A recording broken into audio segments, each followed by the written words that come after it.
यह देखिए, भगवान की दो तरह की लीला होती है। अम्बरीश जी कौन है? राम जी के कई पीढ़ी ऊपर हैं। और अम्बरीश जी भक्ति किसकी करते हैं? भगवान श्री कृष्ण की।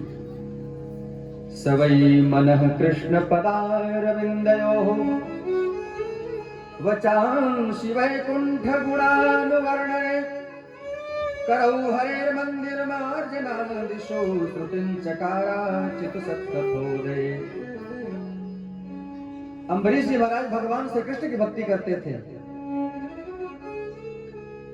इससे यह प्रमाण होता है कि अम्बरीश जी मतलब भगवान राघवेंद्र से पहले भी कृष्ण की सत्ता है। पहले और बाद की बात यहां नहीं है। दो तरह की लीला है। कृष्ण राम दो हो तो पहले और बाद की बात हो। राम कृष्ण दो एक ही तत्व है, पर भेद क्या है? दो तरह की लीला होती है। एक है नित्य लीला, दूसरी है निमित्त लीला।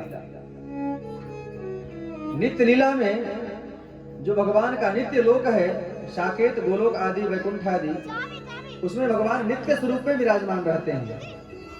तो वैष्णवाचार्यों का सिद्धांत यह कहता है कि भगवान का जो अवतार है वो अव्यक्त से व्यक्त का अवतार नहीं है।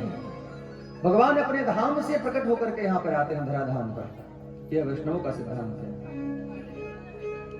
ज्ञान मार्गी कहते हैं कि नहीं, वह जो परमात्मा जो निर्विकार, निर्लेप, निर्विशेष है, वही सगुण साकार होकर के रामकृष्ण रूप में आते हैं। पर वैष्णवाचार्यों का सिद्धांत यह नहीं है।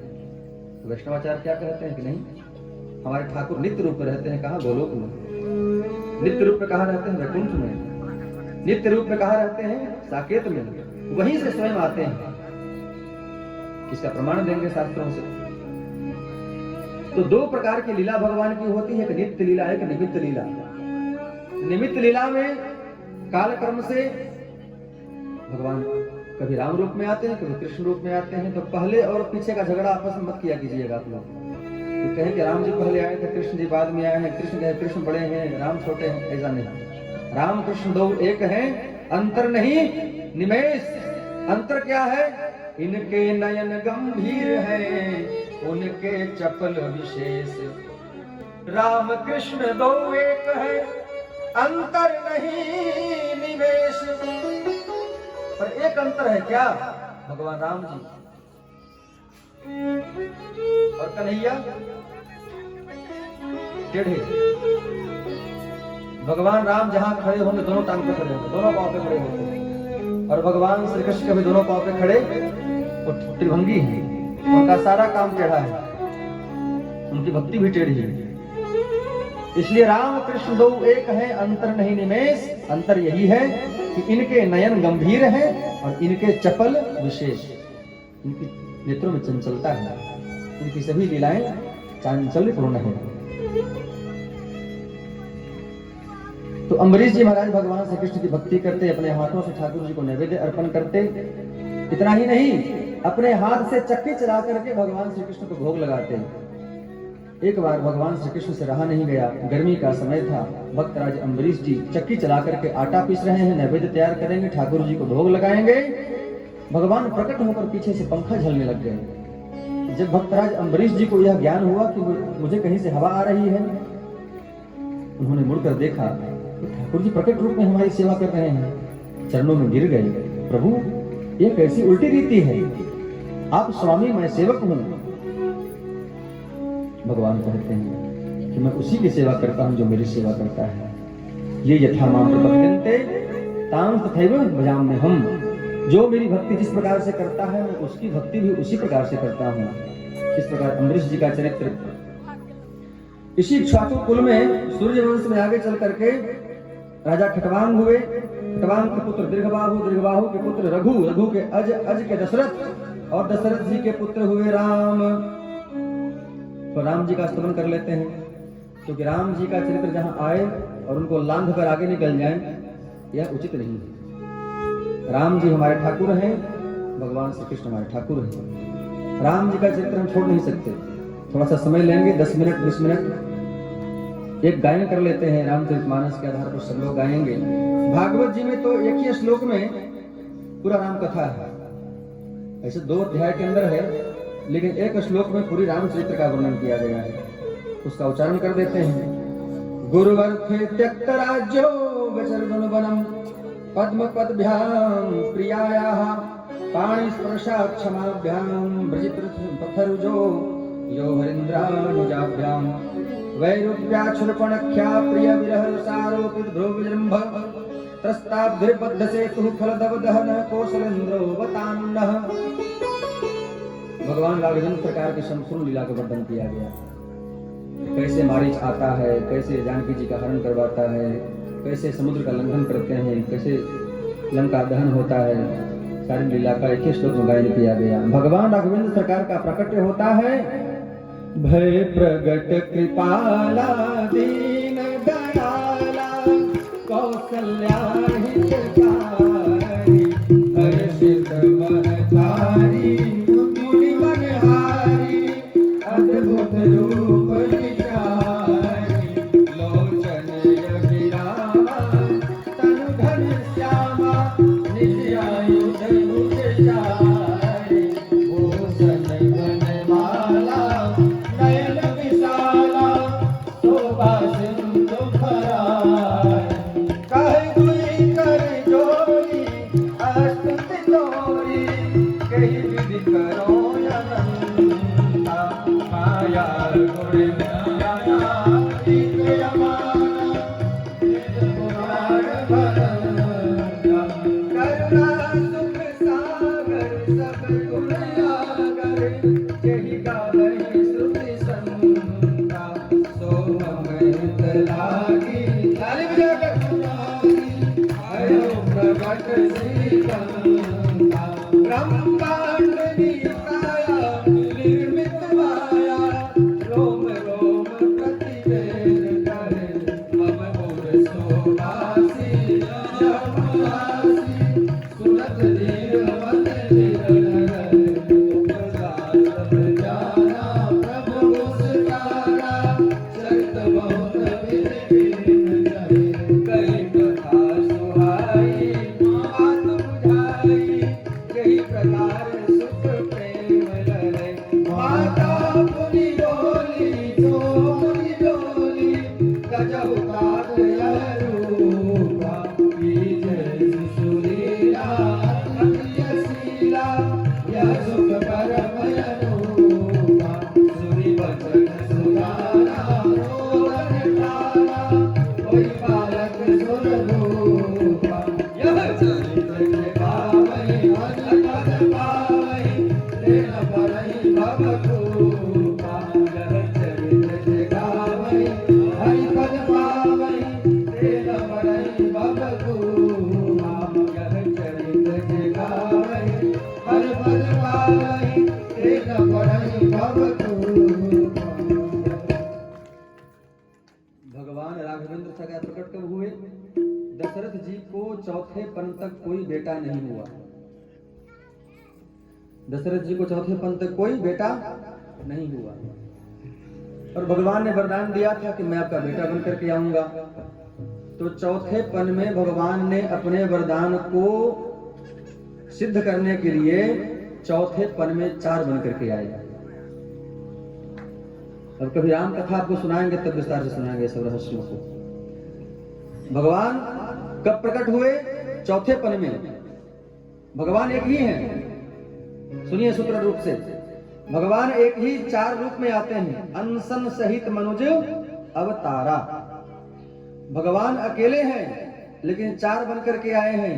चारों 4 नहीं हैं, चारों एक ही हैं। कौन कौन है? भगवान राघवेंद्र जो साकेत बिहारी हैं, भगवान राघवेंद्र सरकार हैं, राम जी हैं। इनके 3 विभूति हैं जिनको गुणावतार कहा जाता है, ब्रह्मा विष्णु और महेश। भगवान विष्णु कौन है?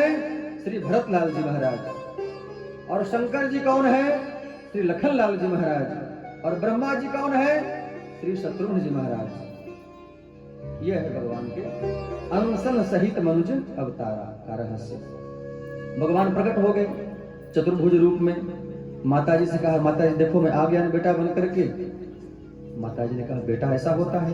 4 हाथ का इतना बड़ा, गोदी कैसे खिलाएंगे आप? ये तो बेटा बनना, हमने वचन दिया था, बेटा बन के आ गए। बेटा ऐसे नहीं होता, बेटा छोटा होता है, इतना बड़ा नहीं होता। अच्छा छोटा बनना पड़ेगा, भगवान छोटा बन गए। अरे कपड़ा पहनकर बेटा नहीं है, नंग धड़ंग होना पड़ता है। ये भगवान हमको नंगा भी होना पड़ेगा। कपड़े से भगवान ने माया से गुप्त लुप्त कर दिया। देखो माता जी बेटा बन गया। ये भगवान, अरे बेटा होता है तो रोता है वह। माता जी ने कहा कि बेटा ऐसे नहीं होता जो बोलता है, बात करता है। बेटा हुआ तो पहले रोए नहीं, तो बेटा किस बात का। तो बढ़िया दुनिया है, पहले संसार में आओ तो रोना पड़ता है। हम क्यों, हमारा कौन सा कोई मर गया कि हम रोने जाए, हम नहीं रोएंगे। अरे बेटा का नियम है भाई, रोना पड़ता है जन्म लेने के बाद। भगवान कहीं तुम्हारा कैसा नियम संसार का है कि जन्म ले फिर रोए भी हम ही, हम नहीं रोएंगे। पर माता जी की बात मान गई। भगवान ने माता जी का बात मानकर क्या किया, सुनी बचन सुजाना। कौन सा बचन सुना, माता जी की इस बात को सुन करके कि बेटा रोता है, रोना पड़ेगा आपको। तो सुनी बचन सुजाना रोदन ठाना। अब रोने लग गए। होई बालक सुर भूपा, अब छुन्नू मुन्नू बन गया, गोद में खिलाएंगे। अब अच्छा लग रहा है, बेटा ऐसा होता है। हाँ अब बेटा बन गया। अब यहाँ खूब उत्सव मनाया जा रहा है। आज बड़ो आनंद अवध में, इस भजन नहीं गाएंगे। यहाँ खुशी मन रही है। मास दिवस कर दिवस भय, मरम न जाने कोई, बात सही है। यहाँ तो उत्सव है, लेकिन एक व्यक्ति चिंता में है। कौन चिंता में है, गाधी तनय मन चिंता व्यापी, गाधी तनय मन चिंता व्यापी, हरि बिनु मरैना निश्चर पापी, बिनु हरि मरैना निश्चर पापी। सब लोग खुशी मना रहे हैं और एक व्यक्ति चिंतित है। वह चिंतित कौन है, महर्षि विश्वामित्र जी। आते हैं, दोनों बेटे को मांग लेते हैं। ऐसी कथा सुनाएंगे संक्षेप में, और कैसे सुनाएंगे, रामचरित्र कैसे पूरा करेंगे। राम जी को मांग कर लेकर चले जाते हैं।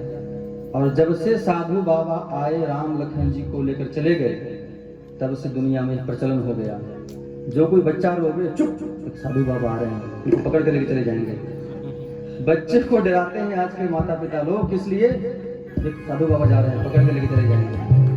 जैसे विश्वामित्र जी लेकर चले गए राम लखन जी को, तब से यह बच्चों को डराने का बहाना मिल गया कि रो मत, चुप रहो, न साधु बाबा आएंगे लेकर के चले जाएंगे। हाँ है? हाँ बाबा जी पकड़ लेंगे। तो बाबा जी ऐसे पकड़ते हैं। वहां गए, उनके जग की रक्षा किया। अब इस दृश्य को आगे आगे जा रहे हैं विश्वामित्र जी, पीछे पीछे कौन है, राम लखन लाल जी। जिस रास्ते से गुजर रहे हैं, अच्छा विश्वामित्र जी कहाँ थे, कहाँ के रहने वाले थे, विश्वामित्र जी का स्थान कहाँ था, अरे वही बिहारी थे। विश्वामित्र जी का स्थान सिद्धाश्रम बक्सर में है, गंगा जी के पावन तट पर। तो बक्सर वाले बाबा आए और राम लखन को लेकर चले गए। अब मामा जी का पर थोड़ा सा गाएंगे हम।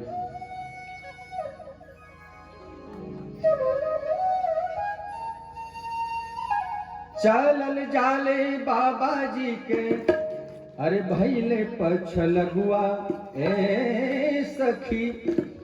गांव की जितनी सखियां स्त्रियां हैं, सब विचार करती हैं, सखी इतना सुंदर सांवरा सलोना राजकुमार आज तक मैंने कभी देखा नहीं। और मैं तो सुना था कि बाबा जी ब्रह्मचारी साधु बाबा हैं, ये इसका बेटा तो नहीं हो सकता है, साधु बाबा का बेटा तो नहीं है। ये दो बेटा कहाँ से चुरा के ला रहा है कि छीन के ला रहा है, ये कहाँ से दोनों बाल राजकुमार को लेकर के आया है। सखियां आपस मन में विचार करती हैं, गांव की स्त्रियां जैसे माता जी आप लोग हैं।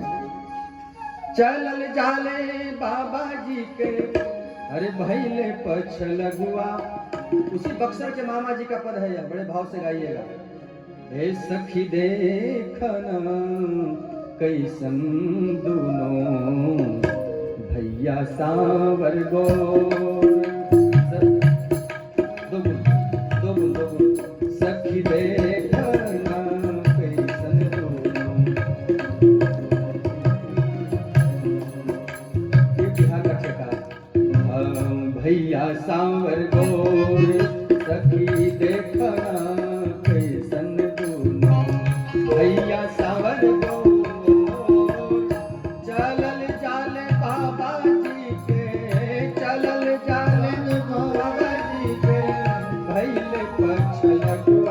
सखी भइल पछल गुआ हे सखी देखना कैसन दोनों भैया सावर को सखी देखना कैसन दोनों भैया सावर को।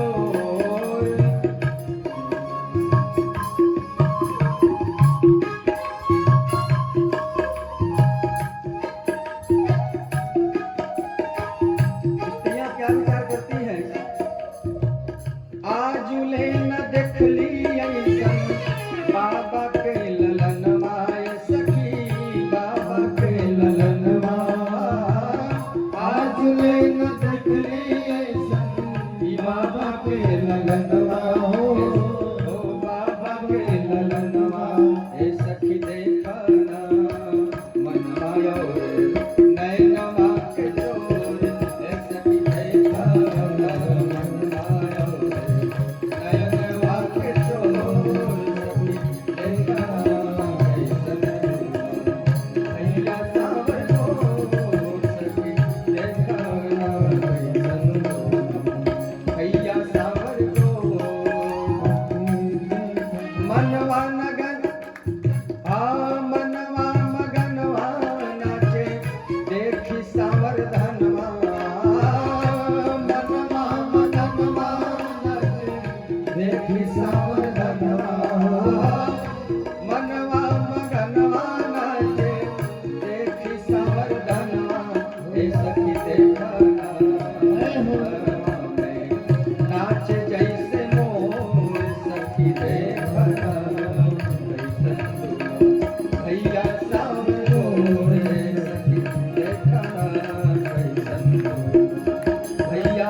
विश्वामित्र जिनको लेकर जाते हैं कि जग की रक्षा होती है, ताड़का मारी सुबाहु का शमन करते हैं।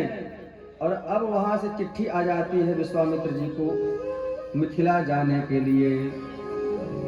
वहां धनुष यज्ञ हुआ है जानकी जी का वर वरण करने के लिए कि ऐसा कौन वीर पुरुष है, वीर सिंह है जो हमारी जानकी जी के योग्य है। राम जी वहां जाते हैं, बहुत प्यारा प्रकरण है। गुरु जी की अनुमति लेकर के राम जी लखन जी को लेकर के नगर दर्शन के लिए जाते हैं। जो देखा जनकपुर के निवासियों ने इतने सुंदर सुंदर राजकुमार को कि गली गली में कौन सा राजकुमार घूमता है, इतना सुंदर बालक कौन है भैया। धाये धाम काम सब त्यागी मनहु रंक निधि लूटन लागी। ऐसी स्थिति हो गई, सब घर द्वार छोड़ करके राम जी के दर्शन करने के लिए आते हैं। सखी गली गली घूमे ले अवध के किशोर, सखी गली गली घूमे ले अवध के किशोर, हे अवध के किशोर हो अवध के किशोर, हे अवध के किशोर हो अवध के किशोर। और सखी गली गली घूमे ले अवध के किशोर, सखी गली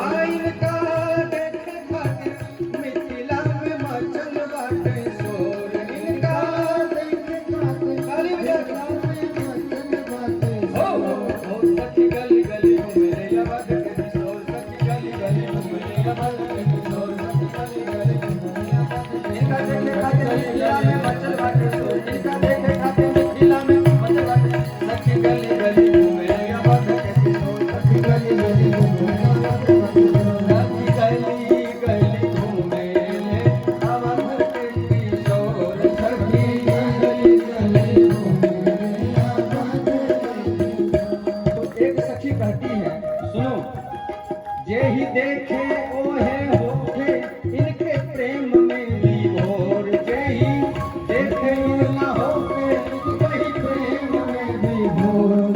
जैसे जैसे करी गलिया बदरिया देखे नाचे बनवा मोर जैसे गलिया बदरिया देखे नाचे बनवा मोर हे सखी गली गली घूमे या बद के किशोर गली गली घूमे या बद के किशोर इनका देखे खातिर मिथिला में मचल बाटे शोर इनका देखे खातिर मिथिला में मचल बाटे शोर इनका देखे खातिर मिथिला में मचल बाटे शोर इनका देखे खातिर मिथिला में मचल बाटे शोर सखी गली गली घूमे या बद गली गली गली घूमे या बद ऐसे नहीं बोलेंगे। आज क्या उत्सव है ना, तो सब लोग क्या बीमार है क्या? कोई बीमार तो नहीं इसमें है।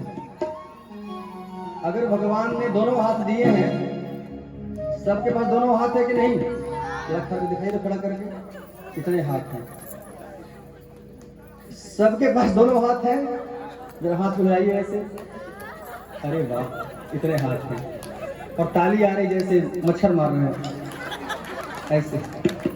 ये कोई कहीं से किराए पर आए हैं क्या आप लोग कि भाई चलो हमारे गांव में कथा हो रही है और वहाँ श्रोता कोई मिल नहीं रहा है तो कथा सुन लेते हैं? ऐसे मत कीजिए आप लोग। अरे इतना दिव्य आनंद की वर्षा वृष्टि हो रही है जिनका देखने के लिए मिथिला में मचल बाटे शोर और यहाँ लोग सो रहे हैं। उत्साह है कि नहीं? उत्सव में उत्साह नहीं तो उत्सव किस बात का? जीवन भर सोना है और सोना बहुत महंगा है। सोना यहाँ महंगा, सोना बाजार में महंगा। इसलिए सोना नहीं और उत्साह में उमंग होना चाहिए। गाएंगे सखी गली गली घूमे ले या बद के किशोर सखी गली गली घूमे ले या बद के किशोर इनका देखे खातिर मिथिला में मचल बाटे शोर इनका देखे खातिर मिथिला में मचल बाटे शोर इनका देखे खातिर मिथिला में मचल बाटे शोर। नहीं आनंद आ रहा है।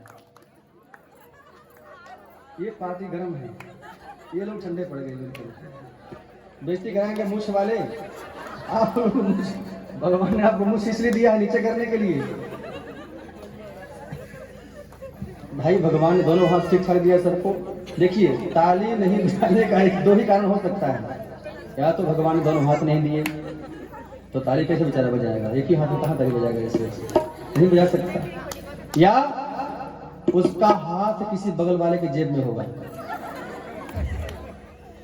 क्यों? ताली बजाने में है तो तक जेब से कुछ निकाल लो। दो ही व्यक्ति ताली नहीं बजाएगा। या तो उसके दोनों हाथ नहीं है या उसका हाथ किसी पड़ोसी के जेब में है। सबके दोनों हाथ हैं, पड़ोसी के जेब में किसी के हाथ नहीं है। तो सखी गली गली घूमे ले या बद के किशोर सखी गली गली घूमे ले या बद के किशोर सखी गली गली घूमे ले या बद के किशोर सखी गली गली घूमे ले या बद के किशोर सखी गली गली घूमे ले या बद के किशोर सखी गली गली घूमे ले या बद के किशोर इनका देखे खातिर मिथिला में मचल बाटे शोर इनका देखे खातिर और सुनिए, जब किसी राजमहल से गुजर रहे हैं रास्ते से राजमार्ग के द्वारा, तो महल के ऊपर जो मिथिलानियां हैं, मिथिला के ग्राम नगर बधूटियां स्त्रियां, अब जो थी बूढ़ी बुजुर्ग जो घर से बाहर निकलती थी और जो बेचारी नई नवी दुल्हन थी वो कैसे घर से बाहर निकली? बड़ी मर्यादा है। तो फिर क्या करें? छत पर जाते हैं, झरोखे पर चली गई ऊपर और ऊपर से देख रही राम जी को। अब बताइए गली से दो कोई राजकुमार जा रहा हो और पंचमहला से देखेंगे तो मुंह दिखाई देगा? क्या दिखाई देगा? मुकुट मस्तक दिखाई देगा। तो सखियां कहती हैं कि पंचमहला से लौके खाली मथवे के छोर पंचमहला से लौके खाली मथवे के छोर पंचमहला से लौके खाली मथवे के छोर पंचमहला से लौके खाली मथवे के छोर पंचमहला से लौके खाली मथवे के छोर। तो सखियों ने विचार किया अब इनका मुख कैसे देखें? अब घर से बाहर जाए तो सांस का डर है। सांस होते इसलिए है सांस बंद करने के लिए। सांस का काम क्या है? बहू के सांस बंद रखो, एकदम बिल्कुल बर्छी तैयार है बिल्कुल। खबरदार जो दरवाजे से बाहर गई है ना, बाहर जाए तो सांस का डर है, ससुर का डर है, मर्यादा है और ऊपर से कुछ दिख नहीं रहा है तो लोगों ने क्या विचार किया, ऐसे करो, अब मुखमंडल इतना दिव्य है, दर्शन तो करना है राम जी का, कैसे दर्शन होगा, तो ऊपर से कुछ गिराओ।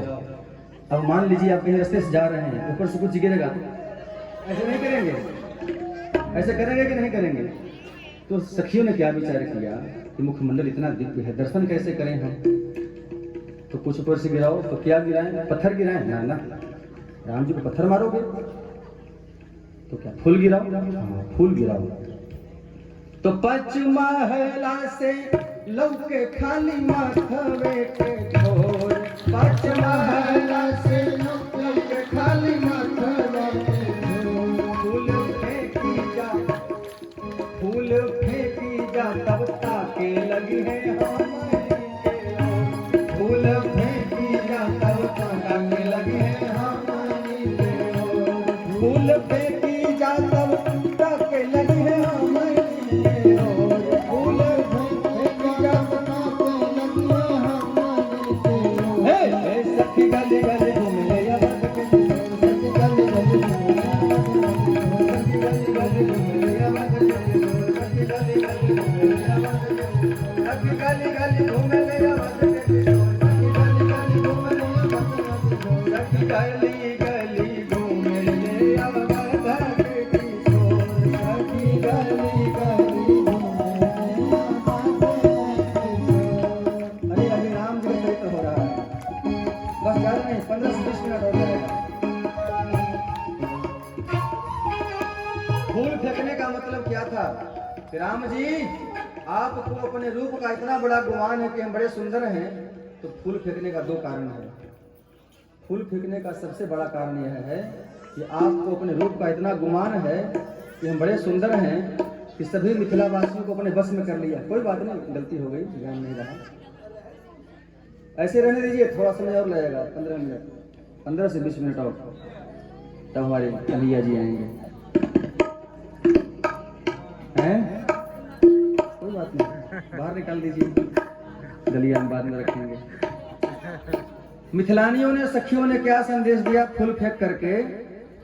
राम जी आपने संपूर्ण मिथिला को तो अपने बस में कर लिया, कब्जा कर लिया कि नहीं? सभी मिथिला वासियों को, सब व्याकुल हैं देखने के लिए, सब उनके बस में हो गए। लेकिन चिंता मत करो, फूल फेंक करके आपको चुनौती दे रही हूं कि आपको अपने रूप का अभिमान टूट जाएगा। कब? जब फुलवारी में जाएंगे तब। फूल फेंक रहा हूं, यह संकेत दे रहा हूं कि आज आप पहले जीत लो, लेकिन कल आपको हारना पड़ेगा। जब आप हमारे श्री जानकी जी के मुखमंडल का दर्शन करेंगे तब आप बेहोश हो जाएंगे। आपसे कहीं 20 हैं, 20 नहीं 25 हैं। आपको बड़ा अभिमान है कि मैं बहुत सुंदर हूँ, करिया है, हमारी किशोरी जी कितनी गोरी हैं, कितनी सुंदरी हैं, सौंदर्य सुंदरी, सुंदरता को सुंदरता प्रदान करने वाली है श्री राधा श्री जानकी जी। तो फूल फेंक कर सखियों ने चुनौती किया कि कल आना फुलवारी में, तब पता लगाएंगे। अभी आप मुझे दर्शन नहीं दे रहे हो, कल तरसोगे जानकी जी का दर्शन करने के लिए आप।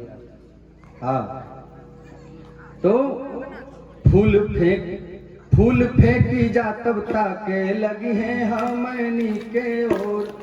अब इस प्रसंग को यही रहने देते हैं। अब सखियां कहती है कि आज आप जीत गए, कोई बात नहीं, समय कम है, थोड़ा थोड़ा प्रसाद लेते हैं, आनंद, फिर आगे बढ़ेंगे। अब सखियां कहती है कि देखो सखी, इतने सुंदर राजकुमार हैं कि आज तो बड़े गर्व में फूल रहे हैं, फूले फूले घूम रहे हैं, और कल जब ये इनका जब मद चूर हो जाएगा, जानकी जी से जब सौंदर्यता में जब हार जाएंगे तब इनका मुखमंडल मुरझा जाएगा। तब सखियां क्या कहती हैं? जनक नगर के दर्शन में तो जीती गई रघुवर, जनक नगर के दर्शन में तो जीती गई रघुवर, छैल रघुवंशी हो फुलवरिया में होई है गहरी हार, छैल रघुवंशी हो फुलवरिया में होई है गहरी हार, जनक नगर के दर्शन में का, जनक नगर के दर्शन में का जीती गई रघुवर, रघुवर जीती गई रघुवर।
गए, आज जब राम जी गए हैं नगर दर्शन में, तो जीत किसकी हुई है? राम जी की। राम जी जीत गए। क्यों जीत गए? क्योंकि अचानक आक्रमण कर दिया इन्होंने।